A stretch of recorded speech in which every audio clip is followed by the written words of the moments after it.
দুই শ্রেণীর নারী এমন আছে, তাদের নামাজ, রোজা, তাসবিহ, তাহলিল, কোরআন তেলাওয়াত কিচ্ছু আল্লাহর দরবারে কবুল হয় না। নারীরা স্বভাবগতভাবে একটু নামাজ বেশি পড়ে, দেখবেন আইয়ামে বীদের রোজা, শাওয়ালের রোজা, নফল রোজা নারীরা সবচেয়ে বেশি রাখে। কিন্তু দুইটি সিম্পটম যে নারীর মধ্যে আছে, এই দুই শ্রেণীর নারীর তাহাজ্জুদের নামাজ, আমল, কোরআন তেলাওয়াত কিচ্ছু আল্লাহর দরবারে কবুল হবে না। বিশ্বনবী সাল্লাল্লাহু আলাইহি সাল্লাম থেকে হাদিস শুনেন, নাম্বার 1 হচ্ছে যেই মেয়ে নামাজ পড়ে, কোরআন তেলাওয়াত করে, সাদাকা করে, অনেক আমল করে, কিন্তু স্বামীর তাআত করে না, আল্লাহর হাবিব বলছেন কোশ্চিন কালেও তুমি জান্নাতে যেতে পারবা না। বিশ্বনবীকে একবার বিশ্বনবীর সাহাবারা বললেন, আ নবী অনুমতি দেন, আপনি অনুমতি দিলেই আমরা আপনার পায়ে সিজদা দিব। বিশ্বনবী বললেন অনুমতি দেয়া যাবে না। এরপরে বললেন, ও সাহাবারা শোনো শোনো, যদি আল্লাহর উপরে অন্য কাউকে সিজদা দেওয়ার অনুমতি থাকতো, আমি বিশ্বনবী বলতাম তোমরা তোমাদের স্বামীদের পায়ে সিজদায় লুটিয়ে পড়ো।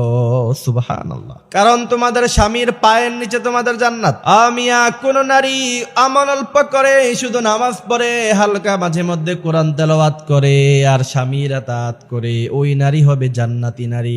আর কোন নারী সারা জীবন নামাজ পড়লো, সারা জীবন কোরআন তেলাওয়াত করলো, সারা জীবন তাসবিহ তাহলিল করলো, নামাজ পড়তে পড়তে কপালে দাগ ফেলে দিল, কিন্তু স্বামীর কথা শুনে নাই, স্বামীকে কঠোর কথা শুনিয়েছে, ওই নারী জাহান্নামী নারী। ওই নারী জান্নাত পাবে না, জান্নাতের সুঘ্রাণও পাবে না। এই জন্য আমার মা বোনেরা, স্বামীর তাআতের ক্ষেত্রে বিন্দু পরিমাণ ভুল করা যাবে না। স্বামী যা বলবে তাই শুনতে হবে। দ্বিতীয় নাম্বার, যেই নারীর আমল আল্লাহর দরবারে কবুল হবে না, এটা হচ্ছে সেই নারী যেই নারী হারাম খায়। এটা শুধু খালি নারীর ক্ষেত্রে নয়, পুরুষের ক্ষেত্রেও। যে ব্যক্তি হারাম খেলো, যার শরীরের গোশতটা হারাম দ্বারা তৈরি হলো, ওই নারী কখনো জান্নাতে যাবে না।